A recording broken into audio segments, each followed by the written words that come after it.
Hey everyone, please do join in. So we will start the next session here. Cool. For the next session, we have Ambali Sisodia, who holds an experience in CRM consulting, digital transformation, business analysis, and designing GTM strategies. She's worked with clients across multiple different regions like India, US, Malaysia, Canada, and the UK. Just to also tell you, she currently works with Ernst and Young as a technology consultant, and she's landed this job off campus, and then she's done a multiple internships, which has helped her do this. Today, she's going to talk to you about how do you land jobs off campus. Okay, over to you, Ambali. I'm just going to stop screen sharing, and I'll get off the stage. Thanks, Yuki. Hi, everyone. Good morning. I know it's much like for a Saturday morning, it's much of a very good morning. So, yes, as Yogi said, I'm actually working with EY. Just to give a little brief about myself, I'm actually working with EY as a technology consultant.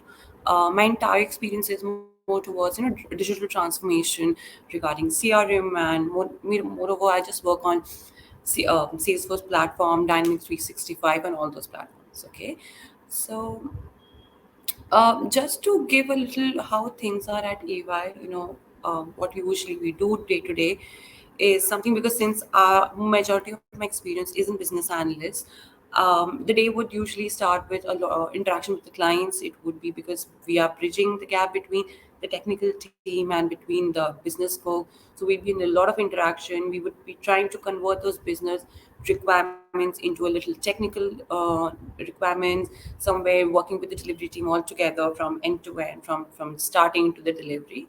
So kind of that's what we do during the entire 4 period. Other than that, yes, again, there's a lot of other things also happen because we also work as pre-sales consultant. We're supposed to give the solution to the customer when they come up with a problem statement, when they're coming with a problem, when they expect us, okay, you're stuck here. How can you help us? Right? That's also we also kind of do. So yeah, that's kind of what we do. Yes. Okay. Okay, so yes. Now since as Yogi said, one of the major reasons I kind of landed towards EY was one, I was looking off campus. Okay, just to give a little brief about how was my 4th year and all. Um, my education is from computer science engineering, but when it was 4th year, when I was actually sitting for my placements, one thing I was very clear was I don't want to sit for technical jobs. Right? When I say technical, as in like software engineering roles. And honestly, when I broke that news to my parents were most surprised people. And not just them, it was even my couple of friends also, because when you're coming from computer science engineering background, the first thing people expect you is to run into a coding job. And honestly, coding job is something actually which is in the market right now.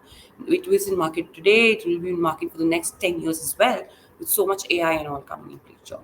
But here I was taking the biggest risk. I told them I don't want to actually go into software engineering role, right?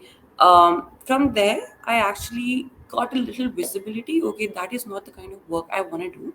I actually want to work towards the consulting side. That's something I really enjoy doing. Now, what can I do over here? Now, if you see in consulting, there are very limited players in country, right? Not just in country, all over the world. Now they have big fours. Then you have BCG, McKinsey, all of these companies. But so you need a very handful of very less companies are there who are actually doing excellent in the industry. So I was like, okay, now I know there are 4 companies, big fours, which come to my college. Now I know the ratio of getting in those companies is very less, right? Because a lot of people are actually attending. So I definitely need to start looking outside the college, right? Just to keeping all those visions a little outside. I need to be a little open on getting a little outside as well. So that's how I actually started looking out a little off campus as well, right? So I know, I think when we are looking off campus, the first doubt or the first thing we get confused is, okay, now I know I want to look outside, but where should I start? Right? Like there's so many platforms, there's so many companies, there's so many jobs. Like even now, I'll give you an example. Now, business analysis, business intelligence, all of it seems so similar that it gets so confusing for anyone. And actually, it happened with me as well. Like, I got so confused. The company's values, vision, job description, everything looks so similar.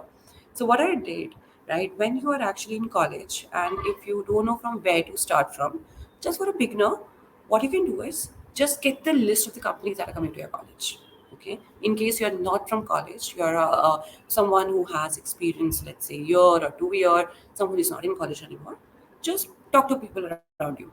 Okay, talk to people around you just to get those company names for you, so that at least you know which companies you need to start looking at, right? Because when you even go to these platforms, those job platforms, when you even sign up, the first thing they're just going to list you down of 100 companies, and then you would just get lost, right? So just to start off with, just maybe make a list of 50 companies, right? Because you also need to think from the perspective, not you won't be landing job at all 50, right? So that's what I did. I actually started making a list of companies that came to my college. Then I started talking to my seniors as in just to understand what all job perspectives I have. Because as I told you, I was not in coding. So I knew one thing, that I don't want to land somewhere there, right? Then all these things happened. I actually started talking to people. I started understanding how the recruitment process is. Now, when you're outside, when you're applying off campus, the recruitment process would be very different than what you would be experiencing at college, right? When you're at college, you're just competing with the folks at your college. But when you're at off campus, it's very important to understand how is your entire recruitment cycle.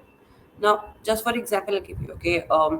Currently, just to land one job, be it a fresher, be it someone experienced, it might take a week as well to land the job.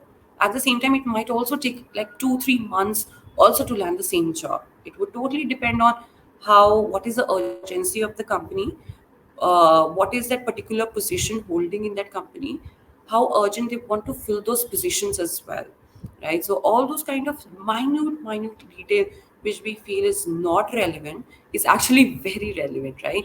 So I would always suggest people, in case you are applying for a company, please go to LinkedIn, say in case you have any connection on there, reach out to them, just try to understand, okay, you're hoping to apply for a position, what is the urgency of that position, what is the role the company wants to offer, what is the value the company wants to offer, and how it's going to make change in your entire professional life, right?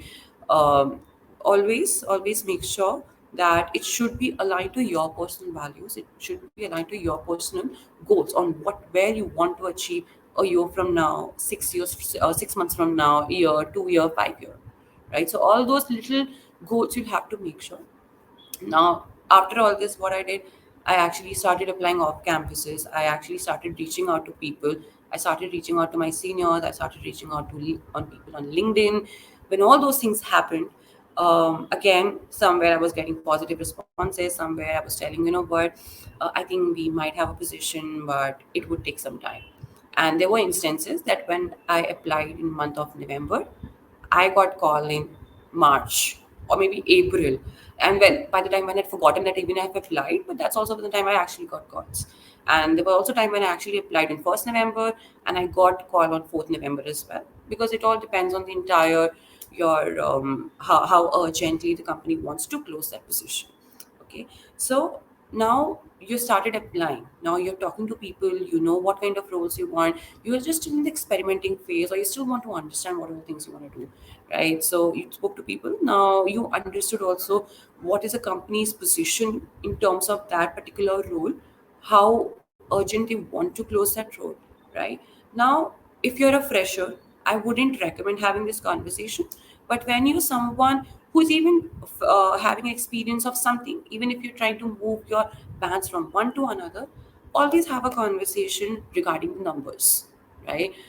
That people might seem a little uncomfortable conversation, but I always insist people to have that conversation with the HRs by the second round of the interviews, right? So generally, what happens when you ask someone to refer you, they would refer you. Okay, they'll give you an insight how urgent the company wants to close that role. Now, their HR would be reaching out to you, trying to understand what your profile is, what have you done, all your background information, all those things, and they would set your interview. Okay, the first round of interview is usually someone less experienced for, because that's how things are. Usually, in generally, people have like 3 to 4 rounds of interview. So first round is with less experienced folks.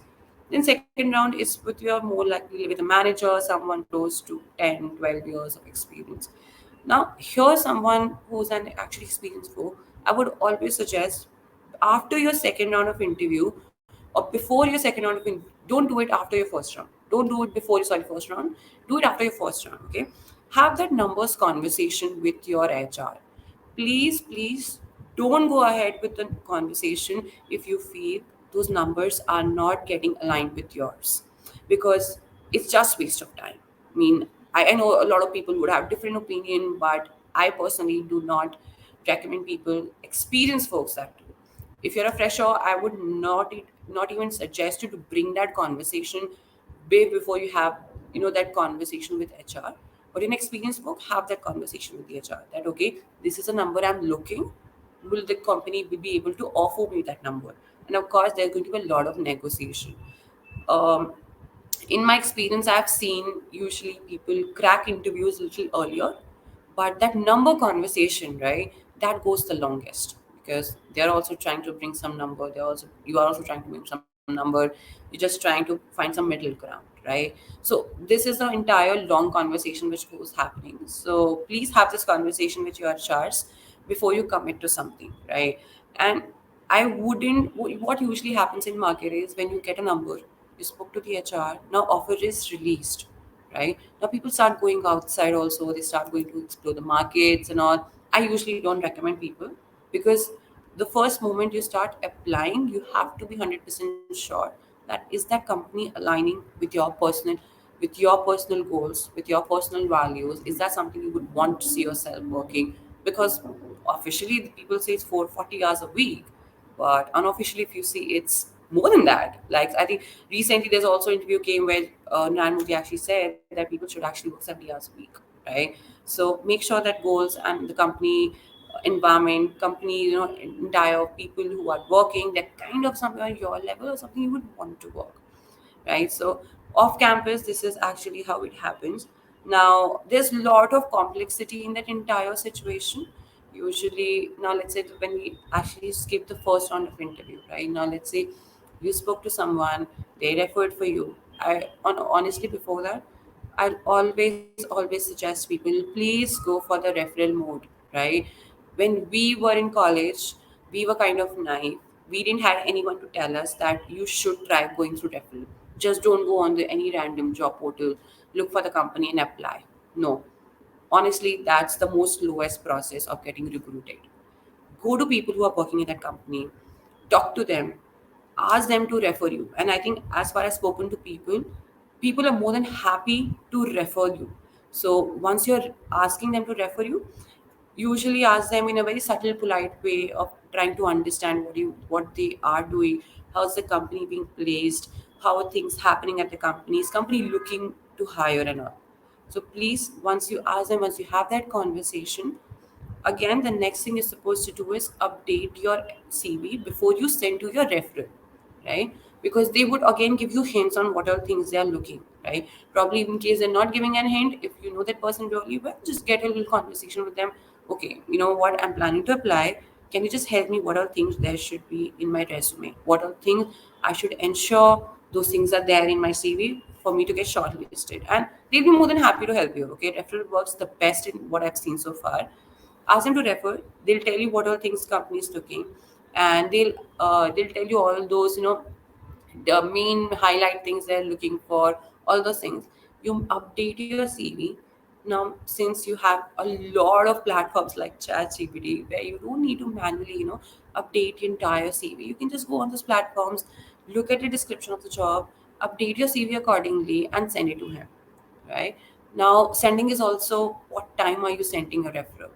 Are you sending it in morning? Are you sending it evening? That also makes a lot of those small differences, right? If honestly, if someone who's asking me to refer them on LinkedIn, right? Someone reached out to me, let's say, they're like, "Hi, Ambali, could you refer me for this position at EY?" Right?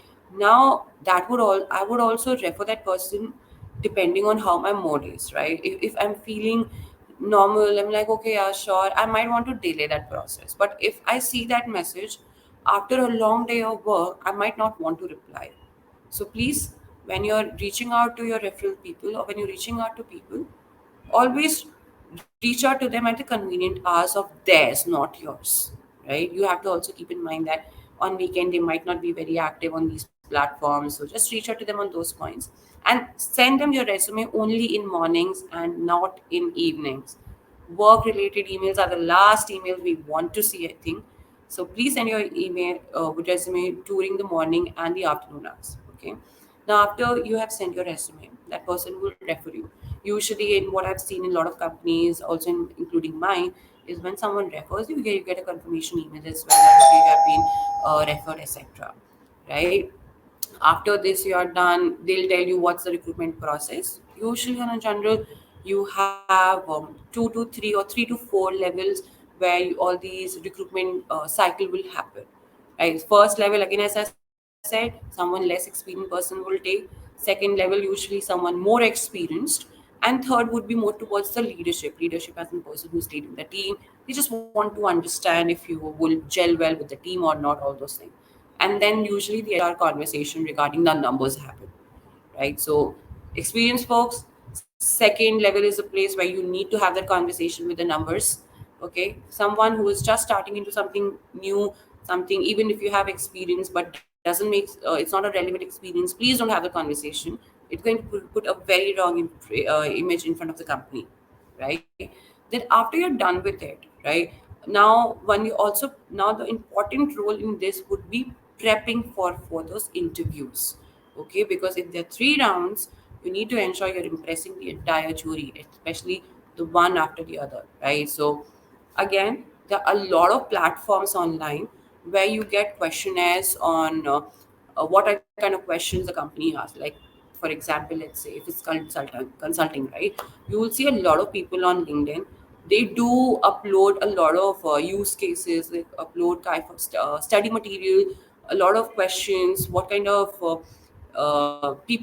people ask questions, some real time experience of people who have went through the same thing. Please go through those texts very seriously. Please study from it.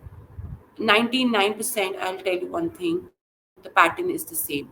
Okay, there'll be one interviewer out of 1,000 who would come up with something new altogether, which you didn't expect, right?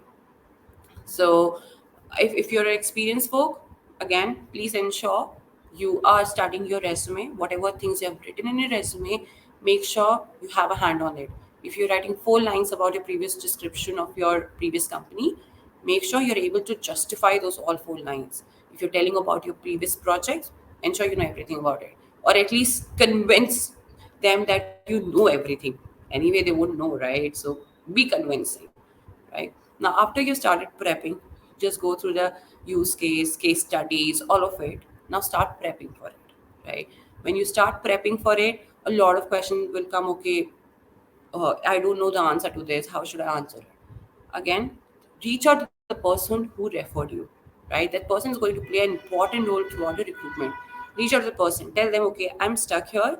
I don't know what to answer your company. Could you just help me out? You could just, because that person is working in that company, he will give you a little insight how things work in his company. He'll give you the answers to it.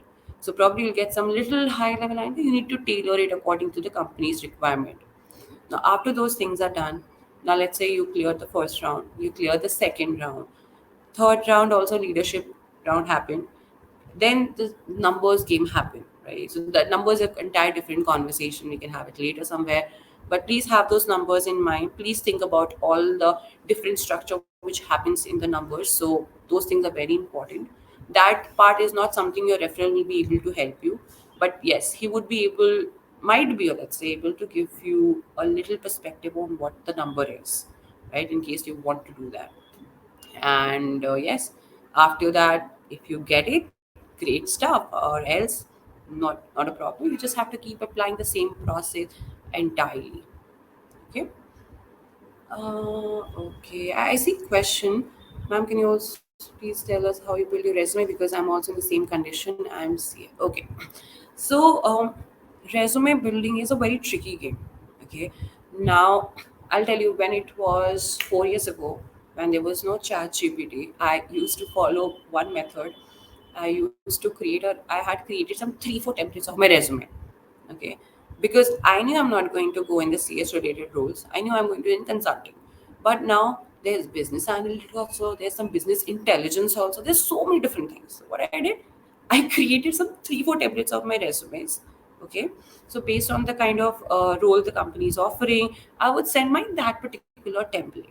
Right, but now this was 4 years ago. Now you have so many platforms like ChatGPT, where you can stitch out your resume according to meeting the needs.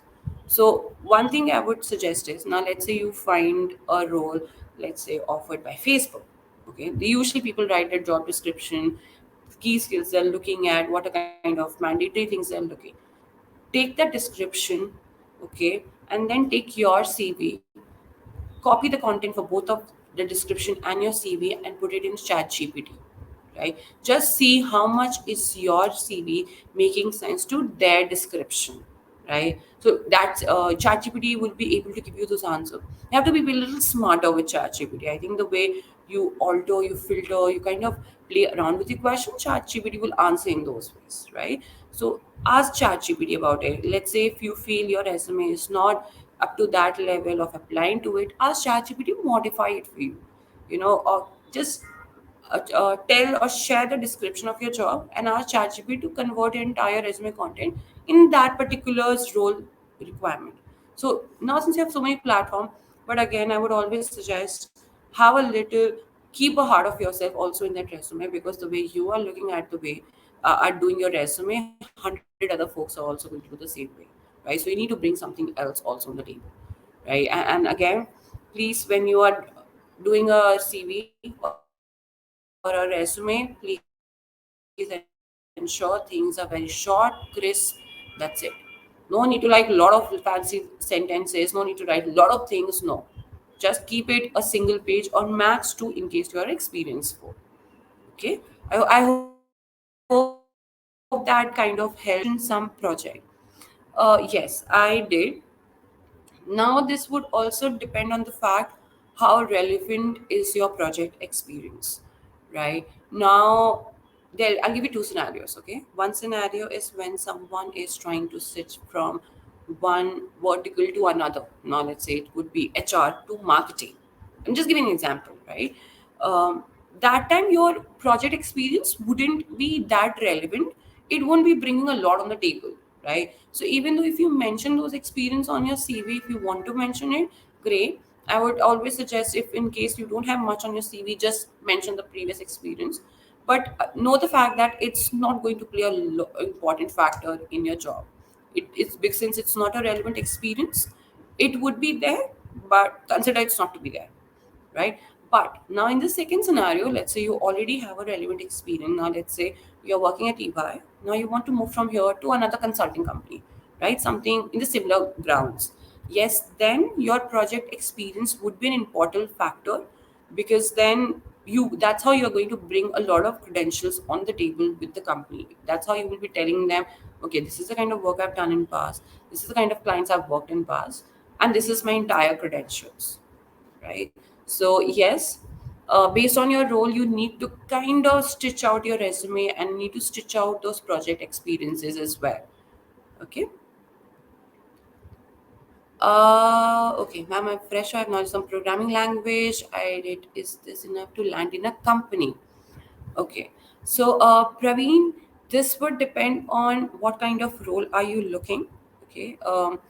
If you're looking for software engineering roles, let's say, which do involve like SQL or any programming language which you have learned, yes, it does kind of help. Like when we were in college, we did write our project experiences, including our fourth year experience, like fourth year major project or those minor project.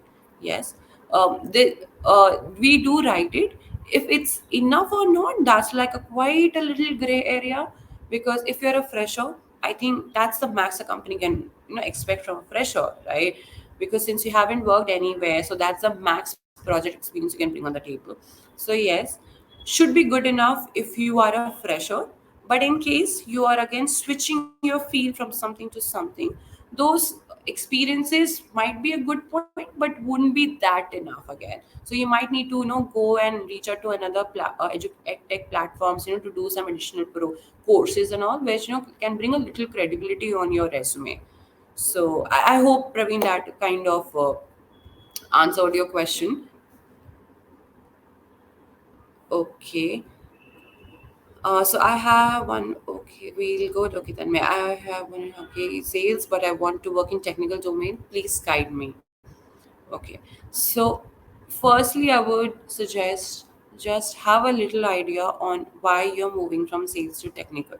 Right? You need to have that conversation first with yourself on why you want to move from sales to technical domain. Second, you have to be kind of prepared, because see, in your sales you do have close to 2 years experience, but when you move to technical domain, you will be treated as someone with 0 months experience, right? So you have to be little open to the idea of people treating you like a fresher, right? So if you're okay with that idea, and if you feel, yes, I think I can move ahead, that's when you should move ahead. Now, if you are, there are two ways from changing your domain from sales to technical, right? One of the ways, it either could be doing some course in between, right? There are a lot of other platforms actually coming in market who actually offer you those courses online, right? That you do those courses, I think, sitting at your comfort of the house, by 6 months, 4 months, 3 months courses, where which like would teach all your those technical related stuff, like maybe coding or something, and you learn those courses, you finish those courses, and you get those certificates, right? So once you get those certificates, it do brings a little credential on your plate that yes, even though you're switching from sales to technical, you have done your research well, you have done your learning properly, and yes, now you're ready to get into the market, right? So when you're doing this switch from sales to technical, please do a lot of homework, get a lot of, in case if you can, get a lot of certificates involved, get a little understanding of how things work. If you're getting those things on your resume, it would be a brownie point for you, right? So after, let's say you've done all those courses and all of it, it'll be a little easier for you also when you're applying to companies, right? Because they also look for, sometimes they also look for those certifications, if you have done those certifications or not, or you do at least know about it, right? So please, Tanmay, do those courses online. Okay, let's say Google also has lots of free courses, so you can consult them. You can do all of it, and I think it should be good enough for you to make that shift from sales to technical. Okay. Ma'am, I want to clarify, does MBA involves programming? Partly, no. It's not about programming. It's more about managing the entire thing. Okay. When I'll tell you honestly. Okay, no one is going to make you smarter in B schools now, because that course is of 2 years. The second year usually goes in placement, because I've lots of friends from IIM and also they keep telling how competitive the environment is. The second year usually goes in placement. Now you just have left with 1 year, 1 year where you have to write couple of semesters, right? So you won't become a smart person over there. It's just you were smart. You'll just get refined, right? And the majority of the things what which you get to learn, and the most crucial thing is multitasking and managing, right? So that is what is going to teach you in MBA. MBA wouldn't require you programming, no, but it would involve you how to run things from an outside perspective on an overall perspective, right? Like let's say when developers write a code, right? What things happen after that? Or let's say if developers code does not work, or how's the delivery process of delivering that entire code. Your MBA would teach you all of it. If you still want to be in a very involved in programming, then MBA wouldn't kind of help you out that way. MBA is more towards like a high level stuff where you're just managing things, where you're learning to multitask, where you're learning how to do things in a short or quick time, where you're learning actually to play with data, all of it. So no, it does not involve programming. But again, in case you're doing something specialized in data science and etc., yes, it would include to some extent programming, but not to a much higher extent. I hope that answered. But okay, now we'll go to next question. You mentioned about finding notes or hints and material from people working in the particular industry on LinkedIn. How do you find or filter such text on posts on a very vast platform like LinkedIn. Okay, so LinkedIn is one example. Okay, there are other platforms as well, where people go, like Quora and all, where people actually write the entire experience. How was their interview process? What all questions do they are? And usually they have actually platforms also. They have made like sets of questions also, where the people are usually asked tell what a question they were asked, and usually it's the same occurrence as well, especially when you're doing an aptitude test. So that would help.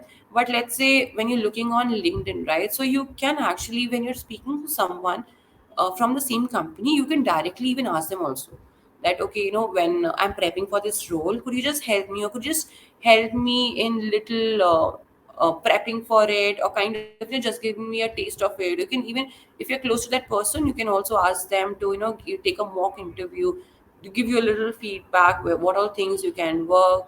So all those things should work. I think when people are referring you, I think in my experience, what I've seen, they would be happy to put those little efforts for you as well. So one on there, you just need to get hold of people, start building that rapport. They would tell you everything and anything, because they are the people who are inside the company. They would be doing that thing, taking interviews on a daily basis. They would know what the company looks at, so they'll give you all those kind of notes. Again, a lot of time, a lot of company expect people to code also. They have a lot of questions on HackerRank. For that, there are platforms where people have set questions of 50s. We can just go practice those questions, and you'll get a hint of what all questions companies are. I hope that answered, Varun. Ma'am, is TCS, BPS means call center or not? No. TCS is more than just call center. There are a lot of other things as well. There's technology also involved. They do consulting as well. So no, it's not just a call center. I hope that answered. Yes. Okay. Depends upon the course. Yes. Now, Pranjana has how to upskill, because some projects may be completed a while ago, as you mentioned, may not be very relevant. What's the way forward? Certification courses? If yes, how to find the right one? Okay. So, upskill, yes. Again, if you are someone who's trying to switch, especially if you're a fresher right from the college, there are a lot of courses online. Okay, but I understand it gets very intimidating to understand which course should I actually look at, right? So if you know someone who is in the same vertical, let's say if you're moving to data science, and there's a senior who's in the same industry, who's been doing the same stuff for quite some time, reach out to that person. Okay, because that person is in particular industry, they'll be able to tell what's hot in the market, what's actually going. Maybe you might want to do C++, but C++ won't be that relevant 2 years down the line. So that kind of exposure is not going to help you much.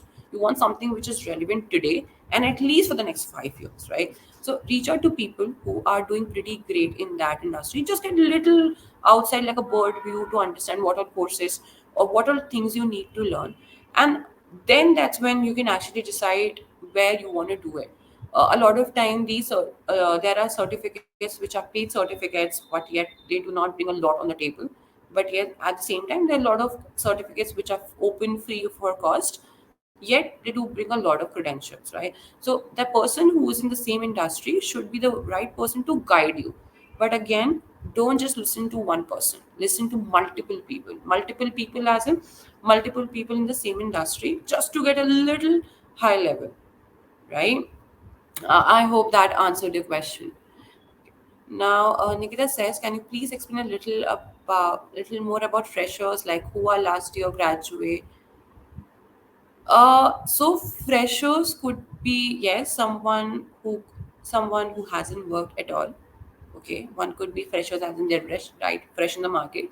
It Freshers could also mean someone who's changing their field, let's say from marketing to technical, somewhere in a corporate world, even though that person might have, let's say, 10 years of experience.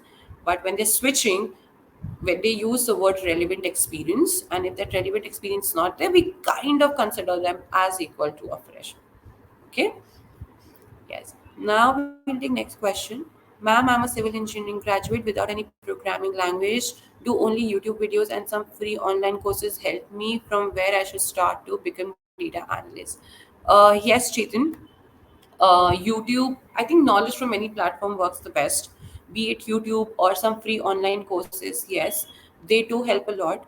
But again, when you are applying for the company, please get some certifications. Okay, certifications again could be free as well, could be paid as well. So that would, like for data analysts, there are a lot of certification coming up, upgrad and all. Please, once you get those certification, it does brings a lot of credibility for you on your resume. So I would suggest do it, because if you when you're applying for a company, you also need to think from their perspective, right? If 100 people are there, maybe all 100 might be studying online, right? Then people think, okay, if they're studying online through YouTube videos, I don't know if they're putting that much effort or not, because it's something like everyone does, right? So please, it's good to start with from YouTube, but again, the roadmap, I guess, should have at least one certification as well. Okay. Priya says, ma'am, how to choose specific, okay, in MBA. Now, choosing your branch in MBA, I think that's really interesting question. Uh, I would always recommend, not just for MBA, but in general also, the kind of role people want to do. You need to have that conversation with yourself. Okay. First thing, when you're choosing your branch in MBA or in BTech or anything, you need to see where do you see yourself after those branches, right? What kind of things you want to do. So when you're doing MBA or when you're planning to apply for MBA, get in touch with people from all the different type of branches, right? Like be it operations, be it HR, be it finance. Try to understand what things they're doing currently, right? Especially in terms of their work. Because when you're doing an MBA, firstly, you have to be 100% sure of what things you want to do. Because in 2 years, you can't become the smartest person in the room. It's just going to a little polish you somewhere here and there. So in that way, please talk to all people in the different kind of branches. Try to understand what kind of roles are they working in. Because since an MBA is more like an investment, right? Where it's that's usually people consider as a last degree. After that, you have to just take a shift. So talk to people in different type of roles, what kind of people they are doing, what kind of are they doing, what kind of branch is it going to help them, is marketing, if they choose marketing, is that going to help or not. So that kind of conversation you need to have, Priya. And also you need to ensure, have the conversation with yourself, where do you see yourself, what kind of role excites you, what kind of work excites you. Please don't go with the idea of notion that, okay, if I don't like this role but it pays me really well, I think I'll be able to manage. No, don't go with that. You need to have that inner conversation with yourself. After you're done with that conversation, have a conversation with others as well. Okay. Now, if you choose IT and HR in MBA, so just need a little bit about technical knowledge. Okay, I think that was the answer. Okay. Ma'am, will digital marketing be at renowned in future? Of course. Digital marketing might look very small from outside bird view, but digital marketing is huge. Everyone needs it, be it law firms, be it manufacturing companies. Everyone needs it. So it's a big thing, and especially with the way our data is getting generated with AI and all of this picture, it is going to be a big thing. But again, you need to have a little hold on the platforms, right? So that kind of something you would need to do it. Ma'am, does Deloitte recruit freshers? Yes, not just Deloitte. All companies recruit freshers. So yes, I had 1 year gap and don't have any experience. Please guide me. Okay, Naresh. So 1 year gap, I understand. It's just till the time you're able to justify that 1 year gap in your resume. It could be whatsoever reason, be it family, etc. You just be able to justify those reasons when you're talking to someone. Okay, don't take it as a bit too much of a big disadvantage. It is a big bumper in the right, but you can probably explain people in case if they're asking, where was that 1 year gap, you can tell them. So people are usually respectful about the fact. So yes, take it like a bumper. You just justify those reasonings.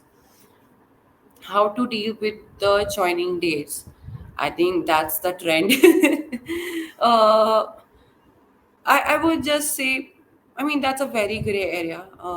Somewhere back of your head, you would also be thinking that I don't know, I have that job or not because the joining date is getting delayed. Somewhere back of your head, you would also want to apply somewhere else. So, in that way, if you know someone who is working with that company, get in touch with them. Usually, if there is joining in, there's a delay in joining date. There are a couple of reasons involved. Like let's say right now, that's because the markets are quite low, so they would give you that idea. I would suggest, in case that delay goes up to 2-3 months, please don't just rely on that particular job offer. Please look out in market. It's not the best practice, I understand, but you also need to think about yourself as well, right? So if the delay is for a year, for a month or two, please look out as well. You need to have something in hand as well. Okay, ma'am, if one wants to join MBA, which has more scope in current job market, it's just like someone asking if I want to do BTech, which branch should I choose? See, all branches have their scope in their hand. Analytics has its own. HRs have their own operations, and finance has their own. So yes, there is nothing particular, as in something does not have much scope. But I think looking at the current market, how things are going, anything which has data analytics, business analytics, all those things would quite, I feel, would have a better scope. But again, operations, HR, finance, these are things which would always exist. It was existing 10 years down the line, it's still existing, it will be existing after that also. So all of it are still in very top notch in market. Finance, but I would always suggest people, when they are looking at which has got more scope, please look from the perspective where you want to see yourself 10 years down the line, right? Maybe in India, fintech might be in boom, right? But maybe in other country, it might not be in boom. So you need to make those choices. But if you see on an overall view, every branch has pretty good scope in it. Now we look at, ma'am, I'm looking for software job in field and I'm okay. Applying everywhere but not getting response. Please guide. Okay. Now, when you're applying, one question I would ask is, are your CVs similar? Are you applying the same CV everywhere and anywhere? Right? Like the way I suggested, now since you have Chat GPT, create 2-3 templates of your resume, apply your those template, those set of resume, keeping the job description in mind. And one thing now, because I think a lot of now HRs would also talk about, there are a couple of platforms they use while screening those CVs, right? So make sure when you are creating those CVs are meeting the guidelines of those softwares, because there's a particular software most of the companies they use it. The idea is that software look for a particular keyword. Now let's say if I'm doing I have a opening for digital marketing. Okay, I would feed in some particular keywords that, okay, look for the CVs which have these many keywords, right? So all those CVs which will have those keywords, they will get shortlisted, others would get rejected. So when you're applying for any position, go to that software, put your CV out there. The software will kind of do a comparison for you whether your CV is up to the mark to that job opening or not. If not, make those changes using Chat GPT, add those keywords, add make those changes, all of it. And once you do it, before you apply, just again do that screening test again. And usually that gives you statistic, that number, okay, if your CV is relevant or not. So please put that little effort for now, and I think that should be good enough. Supply chain management good for women. Uh, Again, now this would also depend in what walk of life is that particular woman. Things are much easier when you are single, I feel. When you have a family, things get a little tricky because you have lots of other things as well. So maybe in a longer run, again, my personal opinion, it might not be that helpful. But again, if you can manage and you can be a multitasker, you can do things. Supply chains are really great. I mean, you know how COVID impacted supply chain, right? So it's a good thing for anyone, not just for women. But yeah, for women, it might get a little trickier here. Okay. Now let's, okay. Ma'am, I'm pursuing CA with BCom. Now I'm not that confident about this and I'm not able to get if I should do MBA or other courses. Okay. I understand CA with BCom, nice, interesting, and from there to MBA. I think here, Shivani, if you're not very sure on, you're not able to understand the kind of work you want to do, and that is very normal. Um, get in touch with a career counselor, okay? Because career counselor usually give you a perspective. right? They have a long conversation. They kind of try to understand what kind of things you like, what kind of, they kind of analyze you, because we might not have that vision to analyze ourselves, but career counselors are able to help us get that entire vision about ourselves, right? So in case you're not sure, you're kind of getting lost on what you should do or not, get in touch with a career counselor. Okay, that career counselor will get you what kind of things you like, and accordingly you should see if you want to do MBA or not, right? Because not just MBA, doing any master's degree or something would be a little important step. So you have to be very confident about it. You have to ensure that whatever time, energy, effort you're putting in that particular role has to be fruitful, right? So please get in touch with someone, if a career counselor. In case career counselor is not there, get in touch with someone you know who can guide you as well, right? Hey, Uh, Ambali, quick time check. I think okay. we are running beyond the timeline right now. We're just running late by two Oh minutes. yeah, I just saw. No worries at all. So what we will do is, whatever questions the students have, I'll curate them and then share them with you for your answers, and then I can share it back with the students. Would that work? Yeah, awesome. That would work. Perfect. Thanks. Thanks a lot, Ambali, for taking your time on a weekend and doing this for the students. Appreciate you taking this and taking this effort and then preparing and coming in for the students. Thanks a lot. Folks, whatever questions you have, please feel free to keep sharing. What we will do is we'll curate those questions and share it with Ambali, and then she will get back to you with those answers. So don't worry about that. Cool. I'll quickly we'll begin the next session in just like a couple of seconds then. Okay. Thanks, Ambali. Thanks once again. Thanks for your time. Uh, and your insights were very useful, especially for off campus, because currently with the scenario that less companies are coming onto campus, Correct. whatever insights and tips that you've shared is going to be very helpful for the students. Thank you once again. Thank you, everyone. Thanks, Yogi. See you soon. See you, Bye. Ambali. Bye bye.